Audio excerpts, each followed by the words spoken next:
नमस्कार दोस्तों, आज हम प्राइस की एनालिसिस करेंगे, प्राइस के बिहेवियर को समझेंगे, बायर सेलर की साइकोलॉजी को समझेंगे कि हम अपने आप को कैसे इम्प्रूव कर सकते हैं ट्रेडिंग में, और प्राइस के बिहेवियर को देख के हम अपना डिसीजन कैसे ले सकते हैं। देखो, एक सच्चाई समझ लो आप कि कोई भी प्लेयर हो महान तभी बनता है जब उसके लिए कोई छुट्टी, कोई सारे दिन उसके लिए बराबर होते हैं, सारे मंथ उसके लिए बराबर होते हैं, सालों साल की मेहनत होती है, तभी वो आगे जाके एक अपना गोल अचीव करता है, उसकी एक इमेज बनती है। वैसे ही ट्रेडिंग है, जितना अपने आप को निखारोगे, जितना आप अपने आप को तपाओगे, उतना आप बेहतर बनोगे। हम एक ट्रेडर के लिए हर हर वो समय इम्पोर्टेंट होता है। हम रील और टीवी के बजाय अगर ट्रेडर हैं तो चार्ट पे हमारी फोकस, और सपनों में भी हमारे कैंडल घूमने चाहिए, नाचने चाहिए। ठीक है, तो सच्चाई यही है। और हम ये निफ्टी का डेली टाइम फ्रेम है, हम चलते हैं चार्ट पे और देखते हैं कि प्राइस के बिहेवियर को हम कैसे समझेंगे डीपली। कोर पॉइंट को टच करेंगे, कोर के में उस कोर मतलब कि प्राइस के कोर को समझेंगे, उसके बिहेवियर को एनालाइज करेंगे, समझेंगे क्या आखिर हम कैसे प्राइस को देख और समझ सकते हैं। देख लो, बहुत सारे तरीके हैं, support resistance, demand and supply, trend line, बहुत सारी चीज़ें हैं, swing, market structure, everything involve in market. और सब अपने अपने तरीके से काम करते हैं। हम भी डिमांड एंड सप्लाई को ज़्यादा तवज्जो देते हैं और महत्वपूर्ण मानते हैं इस चीज़ को। लेकिन डिमांड एंड सप्लाई कैसे क्रिएट होता है? प्राइस के बिहेवियर से, ठीक है ना। प्राइस के बिहेवियर से हमको पता चलता है कि डिमांड इस लेवल से प्राइस की बढ़ी है। प्रीवियस हिस्ट्री देखते हैं, प्रीवियस हिस्ट्री को मार्क करते हैं। अगर प्रीवियस हिस्ट्री मार्क नहीं किया तो प्राइस के बिहेवियर को देख के हम एनालाइज करते हैं कि प्राइस अगर यहाँ से उठी है तो मतलब यहाँ पे डिमांड है, होने की संभावना है। प्राइस वहाँ से गिरी है शार्पली तो सप्लाई होने का चांसेस हैं। तो हम आज बात करेंगे कि नेकेड चार्ट को यूज करके हम कैसे अपने आप को, मतलब कभी कभी, क्या मैं सच्चाई बता रहा हूँ, कभी कभी चार्ट पे लाइन ड्रॉ करना, रेक्टेंगल जोन्स ड्रॉ करना और उसको चार्ट को देखना कभी कभी हमको इरिटेटिंग लगती है। तो मैं जस्ट लाइक एकदम समझ लो कि एकदम प्योर प्राइस के अलावा और मैं कुछ नहीं देखता। और उसका तरीका क्या होता है? तरीका देखो, कोई स्ट्रेटजी नहीं है, ये एक नॉलेज है, ये एक प्रैक्टिस है।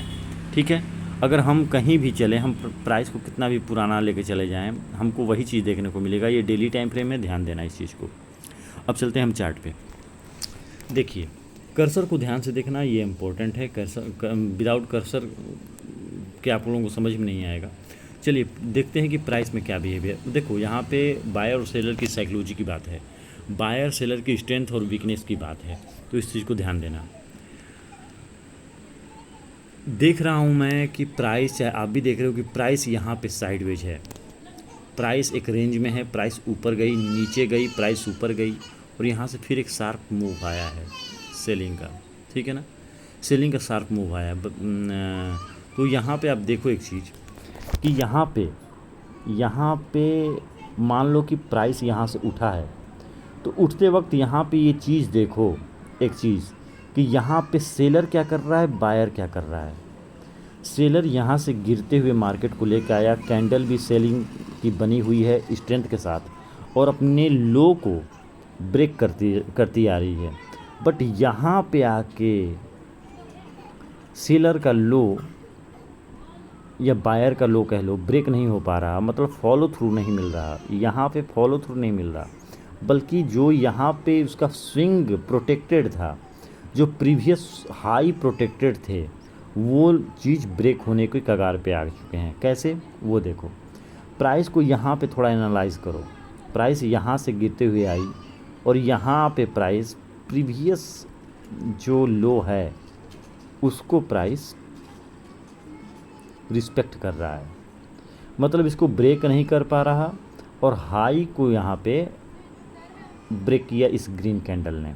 पहली बात, साइकोलॉजी को समझो। कैंडल टू कैंडल मैं समझाने की, बताने की कोशिश कर रहा हूँ। यहाँ पे ये स्ट्रेंथ कैंडल थी सेलिंग की, उसके बाद ये ग्रीन कैंडल बनी। मैं इसको थोड़ा जूम कर देता हूँ। यहाँ पे ये ग्रीन कैंडल बनी, जो कि आप इस ग्रीन कैंडल को देख सकते हो कि यहाँ पे सेलर की प्रेशर थी ऊपर से, नीचे बायर की प्रेशर थी, और ग्रीन में छोटे से बॉक्स की तरह क्लोजिंग आ चुकी है इसमें। मतलब एक तरह से इसको डोजी समझ लो, ठीक। मतलब कि ना बायर स्ट्रेंथ में थे ना सेलर स्ट्रेंथ में थे, ठीक। ग्रीन में भले क्लोजिंग हुई है इसकी। उसके बाद यहाँ पे एक और कैंडल बना जो कि थोड़ा बड़ा था, लेकिन कंडीशन वही थी। यहाँ पे भी कंडीशन ऑलमोस्ट वहाँ यहाँ पे भी वैसी है, बस रेड में थोड़ी प्रेशर दिखी है शेयर की थोड़ी बहुत, लेकिन बायर ने पुश कर दिया है प्राइस को ऊपर के लेवल पे, ठीक है ना। मतलब कि लो ब्रेक तो हुआ था यहाँ पे इस कैंडल का, या फिर इस कैंडल का लो ब्रेक हुआ था, लेकिन सेलर में कॉन्फिडेंस नहीं दिखा। समझ में आ रही है आपको? सेलर की कॉन्फिडेंस इस कैंडल में नहीं दिखी, भले रेड हुई है। नेक्स्ट कैंडल में आपको क्या लगता है, कॉन्फिडेंस दिखी कि नहीं दिखी? यहाँ पे बायर की कॉन्फिडेंस फुल दिखी। इस लो से, जो लो यहाँ से ब्रेक होते आ रहे थे, उस लो लेवल पे बायर की स्ट्रेंथ दिखी। और जब ये लो लेवल पे बायर की स्ट्रेंथ दिखी, उसके बाद सेलर की कोशिश हमेशा रहती है कि मैं प्राइस को नीचे लेके जाऊं, बायर की कोशिश रहती है कि मैं प्राइस को रोकूं, प्राइस को ऊपर लेके जाऊं, ठीक है। तो यहाँ पे इसी ग्रीन कैंडल के अंदर ये सेलिंग कैंडल बनी जो 50% इसको ब्रेक कर चुकी थी, 50% इसको दबा चुकी थी बायर के कैंडल को। इस बाइंग कैंडल में फॉलो थ्रू नहीं मिला था। दूसरी बात, उसके बाद ये छोटी सी कैंडल बनी जो कि वीकनेस शो कर रही है सेलर की। इस लो तक भी नहीं पहुंची ये कैंडल। उसके बाद प्राइस में ये ग्रीन कैंडल बनी जो यहाँ पे स्विंग प्रोटेक्ट होते आ रहे थे, और लोअर हाई लोअर हाई और लोअर लो ब्रेक होते जा रहे थे। लोअर हाई जो था वो प्रोटेक्ट होता जा रहा था। यहाँ पे ये थोड़ी देर के साइडवेज मार्केट में ये सिचुएशन थोड़ी बदल चुकी थी। अब यहाँ पे ये ग्रीन कैंडल ने इस लो को ब्रेक किया, इस साइडवेज मार्केट का, इस साइडवेज कैंडल का, ये जो कैंडल है, ठीक है, ये ब्रेक हुआ। ब्रेक होने के बाद इस कैंडल को फॉलो थ्रू मिला, हायर लो प्रोटेक्ट हुआ, ये लो प्रोटेक्ट था। उसके बाद ये लो जो ग्रीन कैंडल की बनी ये प्रोटेक्ट थी, ये इस लो से ये लो ऊपर थी, ठीक है, हायर लो ऊपर थी। उसके बाद ये ग्रीन कैंडल बना, फॉलो थ्रू मिला और लो प्रोटेक्टेड। फिर उसके बाद यहाँ पे सेलर का कैंडल आया, बट ये लो पे कोई इफेक्ट नहीं पड़ा। उसके बाद दोबारा कैंडल बना, इसमें प्रेशर था, सेलर का प्रेशर था, बट क्योंकि ये सप्लाई भी तो नज़दीक थी, ये देखो, या इस लेवल को ये नज़दीक ही मान लो, इसको पकड़ो। और हमको कैंडल की बिहेवियर को अगर देखना है तो इस चीज़ को समझो कि यहाँ पे ये कैंडल रेड बना, इसमें भी फॉलो थ्रू मिला इस कैंडल को, बट इतना स्ट्रेंथ कैंडल नहीं थी कि ये लो को ब्रेक कर सके। उसके बाद प्राइस में लो प्रोटेक्टेड होते गए, और एक लेवल ऐसा आया जहाँ पे ये कैंडल, अब ये एक चीज़ समझो, जो ये यहाँ पे बायर का प्रेशर दिख रहा था, क्या वो ऊपर जाते वक्त था? ऊपर जाते वक्त कॉन्फिडेंस था और फॉलो थ्रू मिला था बायर को? नहीं मिला था। मतलब कि यहाँ पे जो भी एंट्री लिया होगा ना, उसको इसमें अब वीकनेस दिख रही है। बायर उसको जाने नहीं दे रहे, सेलर उसको जाने नहीं दे रहे ऊपर। बायर की प्रेशर साफ दिख रही है, बट यहाँ पे वीकनेस भी साफ दिख रही है बायर की। एक सेल कैंडल बना, और इस सेल कैंडल के बनने के बाद दूसरी कैंडल सेलिंग बनी, जिससे पता चलता है कि मार्केट का बिहेवियर चेंज हो चुका है।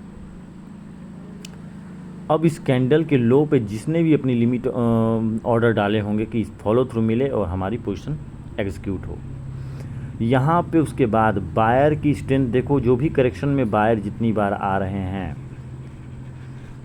इस हाई को ब्रेक नहीं कर पा रहे हैं, इस लोअर हाई को ब्रेक नहीं कर पा रहे। प्राइस में वीकनेस, बायर की वीकनेस साफ दिख रही है। कोशिश इनकी बहुत ज़्यादा है पर साफ दिख रही है। उसके बाद जो फॉलो थ्रू कैंडल बन रहे हैं उसकी स्ट्रेंथ आप देखते जाओ। ये कैंडल स्ट्रेंथ के साथ ये सारी कैंडल स्ट्रेंथ थी उसमें, लेकिन बायर की छोटी छोटी थी, बट उसके बाद बायर यहाँ पे थोड़ा बहुत देखो, हर कैंडल में बायर और सेलर इन्वॉल्व होते हैं। जो सेलिंग कैंडल है, रेड कैंडल है, ऐसा नहीं है कि उसमें बायर नहीं है। उस टाइम फ्रेम का, चाहे 5 मिनट हो या 1 मिनट हो या 15 मिनट हो या डेली टाइम फ्रेम हो, वो कैंडल भले रेड में ओपन हुई है, रेड स्ट्रेंथ के साथ नीचे आ भी रही है, क्लोजिंग जाते जाते वो ग्रीन कैंडल भी बन सकती है। समझ में आ रहा है? एक ग्रीन कैंडल है, वो ग्रीन कैंडल उस टाइम फ्रेम में के अंदर, वो ग्रीन भले ही ओपन हुई है, ग्रीन में भले ही रही हो, लेकिन क्लोजिंग होते होते वो सेल में कन्वर्ट हो सकती है उस टाइम फ्रेम के अंदर। समझ रहे हो मैं क्या बोल रहा हूँ? यहाँ पे ये छोटी छोटी कैंडल बनी है, यहाँ पे ओपन होने के बाद बायर की पूरी कोशिश, सेलर की पूरी कोशिश है कि मैं नीचे गिरूँगा, लेकिन हर कैंडल में वीक नज़र आ रहा है आपको। ये स्ट्रगल हर कैंडल में चलती आती है, ठीक है ना, हर कैंडल पे। उसका रीज़न ये भी था कि यहाँ पे प्रीवियस हिस्ट्री में सबको डिमांड दिख रहा था, जो कि प्रीवियस हिस्ट्री में यहाँ से प्राइस उठा है, ठीक है ना। तो ये लेवल सबको दिख रहा था। अब यहाँ पे आने के बाद प्राइस में थोड़ी बहुत साइकोलॉजी वीकनेस दिखती है, उससे नहीं घबराना है, हमको एनालाइज करना है प्राइस के। जब तक हमारे लो प्रोटेक्टेड हैं, लोअर हाई प्रोटेक्टेड हैं, तब तक, और जब तक अगर गिरते हुए मार्केट में सेलर की कॉन्फिडेंस दिख रही है, तब तक हम टिके रहेंगे। अब यहाँ पे कहीं भी लोअर हाई ब्रेक नहीं हुआ और प्राइस ब्रेक करते करते नीचे की तरफ आने लगा। एक लेवल ऐसा आया जहाँ पे हमको कैंडल की जो नीचे से बायर का प्रेशर है वो हमको दिखने लगा, मतलब कि बायर यहाँ पे पोजीशन क्रिएट करना चालू कर दी है, ठीक है। अब यहाँ पे जब तक ये लेवल था, ये बिहेवियर था, तब तक तो ठीक था। उसके बाद प्राइस में बाइंग कैंडल आना चालू हो गए, लेकिन बाइंग कैंडल आ ज़रूर रही है, इसका मतलब ये नहीं कि हम यहाँ पे बाइंग एंट्री ले लें। कॉन्टेक्स्ट को समझना है, साइकोलॉजी को समझना है। सेलिंग प्रेशर शुरू से बनी हुई है। अब यहाँ पे इसको मैं क्लीन करता हूँ। अब यहाँ पे एक चीज़ समझो,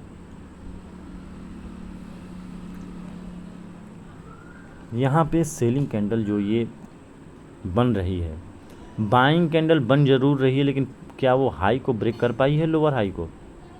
ये कैंडल हो, ये कैंडल हो, ये कैंडल हो, ये कैंडल हो, ये कोई भी कैंडल ब्रेक कहाँ पे हुई? यहाँ पे इस हैमर पे ब्रेक हुई है, ठीक है। अब इस हैमर पे ब्रेक होने के बाद क्या फॉलो थ्रू मिला है? इस कैंडल पे फॉलो थ्रू मिला है। ये 1 डे का टाइम फ्रेम का चार्ट है, यहाँ पे पोजीशन बनी है, डेफिनेटली बनी है, लेकिन सेलिंग प्रेशर जब आई, एक सेलिंग कैंडल भी बनी है, लेकिन उसके लो को ब्रेक नहीं किया है। अब यहाँ पे लो को देखो, यहाँ पे जो लोअर हाई हैं काफ़ी हद तक प्रोटेक्ट हैं, यहाँ पे जाके ये चीज़ ब्रेक हुई है, ठीक है ना। इस कैंडल को फॉलो थ्रू मिला है, यहाँ पे जो भी बाइंग किए होंगे वो ट्रैप हुए हैं, डेफिनेटली ट्रैप हो गए हैं। अब यहाँ पे सेलिंग प्रेशर एक बना, और सेलिंग प्रेशर के बाद प्राइस में एक साइडवेज भूमिका रही। यहाँ पे इन दो कैंडल पे साइडवेज बिहेवियर रहा। उसके बाद प्राइस में गिरावट देखने को मिली। जब आप प्रैक्टिस करना चालू करोगे, जब आप देखना चालू करोगे, चार्ट को डीपली एनालाइज करना चालू करोगे, आपको ये सब चीज़ें दिखने चालू हो जाएंगी, समझ में आना चालू हो जाएगा। आपको कैंडल के बिहेवियर को एनालाइज करना है। इंगल्फिंग कैंडल, मारुबुजू कैंडल, इनसाइड बार, ठीक है ना, ये डोजी, ये सब चीज़ें नहीं पढ़नी, हमको साइकोलॉजी प्रैक्टिकल तौर पे समझना है। अब यहाँ पे सेलिंग प्रेशर हमको देखने को मिला, काफ़ी दिनों तक प्राइस में ये हाई और ये लो में मार्केट ट्रेड कर रही है। ये एक तरह से सप्लाई एरिया बन चुका था, और ये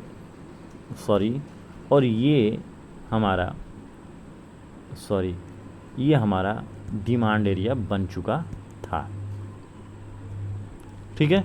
आप इसको सपोर्ट भी कह सकते हो, इसको रेजिस्टेंट भी कह सकते हो, इसको सपोर्ट भी कह सकते हो, ठीक है ना, दोनों सेम हैं। अब यहाँ पे एक समय ऐसा है, इस जोन के बाद, इस जोन में भी ट्रेडिंग हो सकती है, पॉसिबिलिटी है, ठीक है ना।